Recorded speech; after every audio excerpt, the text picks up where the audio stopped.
85-ке келгеннің айтары көп деп жатырмыз ғой. Шынымен көп. Шынымен көп. Әсіресе менің айтарым тіпті көп. Соғыс дейсің бе, жастық шақ дейсің бе, есейген шақ дейсің бе, қай уақытта да болмасын, жастық шақта болады, қызықта болады, шыдықта болады. Жылап жүріп та күлетін кез болады, күліп жүріп жылайтын кез болады. Оның бәрі том тарих. Оны енді мынадай том қылып тарихты жазылады, жазып та жатыр, оқылады. Ал енді менің бүгінгі міндетім соны көзімнің тірісінде өз аузыммен айту. Содан кейін соны қалай айтарым білмей тұрмын. Қай шағымнан бастайтынымды. Бүйтіп бала күнімнен бастап былай есейе берсем, тағы қызық болмайды. Сондықтан мен былай істейін. Бір күн балалық шақ, бір күн есейген шақ, солай елді қажытып жібермеу үшін. Бұл да өзінше бір өмірдің бір көрінісі болсын. Енді бүгінгі 85-нің айтары дәл қазір көзбе-көз айтып, кейінгілерге өзіңді тереңірек ашу, көзбе-көз айтып, тереңірек ашу міндет деп білемін. Шауып жүрдік, көргеніміз көп, бірақ ойлануға уақыт жоқ. 85-нің құдіреті осы.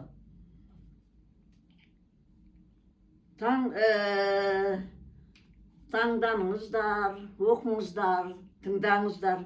Мен былай істейін. Бір күн өзімнің бір қызығымды айтайын, бір күн шыжығымды айтайын. Мен осы жолы тіпті мектептегі балалық кезімді айтқым келіп тұр. Сол балалық кезде мен өзім ұрлық жасағанымды айтқым келіп тұр.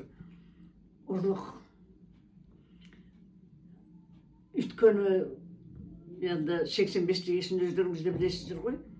Соғыс кезі, соғыстан кейінгі кез, кітап, қағаз, сөмке дегендер жеткіліксіз. Не істейміз? Әсіресе ана тілі жетпейді. Сол жанындағы қыз екеуміз бірге отырамыз, бізге екеумізге бір кітап береді. Сосын ол қыз, мұғалім, дәретке шығып көруге бола ма дейді. Бара ғой дейді ғой енді. Сол кезде мен ана тілі, екеумізге берілген ортақ ана тіліні, оның ана тілісін былай бүйтіп шетінен жырттым да, сөмкеме сала қойдым. Содан кейін ол келді да, кітап қайда? Білмеймін. Сосын мұғалім, кітабымыз жоқ жаңағы деп. Сосын мен көргем жоқ. Мен алғам жоқ мұғалім. Сосын ол келген мен сөмкемді қарайды ғой. Бұл менің өзімнің кітабым. Оның кітабының жыртығы жоқ, мына менің кітабымның жыртығы бар. Деп меншіктеп алғым келген ғой, үйге алып кеткім келді. Енді көрдіңіз бе, бір жағынан енді сол кездің қазіргі балалар олай шатаспас еді. Сол кездегі құмарлық, жетіспеушілік, балалық дегеннің бір белгісі. Ал енді одан кейінгі сұрақтар туындаса мен айта берер едім, көп-ақ айтатынмын, қайсыны айтарымды білмей шал. Содан кейін де тіпті екінші оқыдық, үшінші, төртінші. Ал енді төртінші класс оқығанда киімдерім жақсы болды. Ақ жаға тағамыз, бір мынандай ақ болса соны жуып, бүйтіп жағып, тағып. Сосын сөмкеміз бар, әлгі қаламның ұшын таяққа байлап орап, қаламсап қылып, сосын сияқ үйіп, оны бүйтіп орап, сөмке деген жоқ, шөберектен былай тіксе, әйтеуір менің мамам істі жақсы тігеді, маған жақсы сөмке тігіп берген, соның бұрышына қойып, сияғымыз төгіледі. Енді бет аузымыз сия болады, соның барлығы таптамашы ол кезде. Солай, соныменен оқыдық, ұрлық жасап жүріп, сиямызды төгіп жүріп, бет аузымызға жағып жүріп, соның бәрі оқушылық бір сияқты. Ал бірақ сөйтіп жүріп есейдік. Есейгеніміз не? Енді бізде ол кезде тазалықшы дейді, класском дейді старосты. Соны енді мен тазалықшы болдым.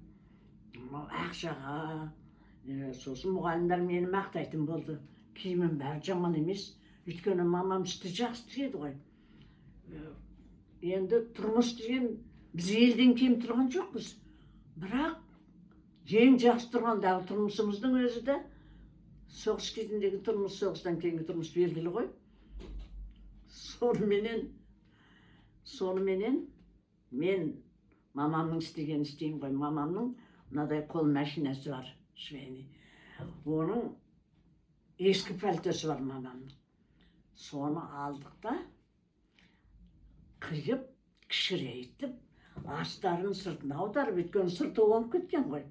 Аударып өзіме дәлдеп, пальто қып тігіп, сосын жаңағыдай, сонда мен бәрінен артық киінем. Ал сонымен сосын өзім істейтін болдым. Өзім істеймін. Көйлекті де өзім тігем, жағанды да өзім тігем. Өйткені мамам істегенді қарап отырам. Ол қалай мына не деуші еді, петля дегенді. Түймені қалай, петляны қалай жасайды, соның бәрін көріп отырам. Сосын бір кезде өзімді мамам жоқта ішті тігіп, өзімді үйреніп алдым. Енді мамамның пальтосынан өзіме кішірейтіп пальто тігемін. Көйлек көншектерімді әдемілеп аламын. Елдің бәрі маған қарайды, байдың қызы деп ойлайды. Ал енді кедей емеспіз. Сол кезімен салыстырғанда шынымен баймыз. Өйткені жұрттан машина да жоқ істегетін.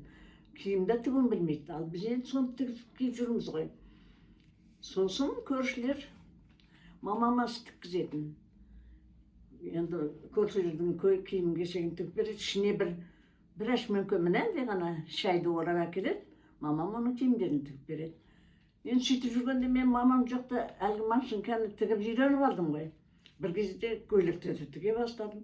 Енді 4-ші класс оқып жүргенде көршілер оның бәрін ақырын байқап жүреді екен, кімнің қалай дамығанын. Киімдерін, көйлектерін маған әкелетін болды. Мәйда, мынаны Гүлбаршын тіксе де болады. Ол да біледі екен жақсы.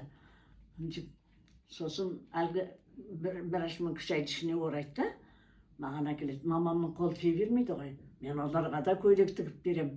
Сонда мен жастайымнан тәрізі пайдалы болған адамым ғой деймін, елге пайдамды тигізген. Соныменен киім кешек, көршілерге қызмет жасау менің міндетім болды.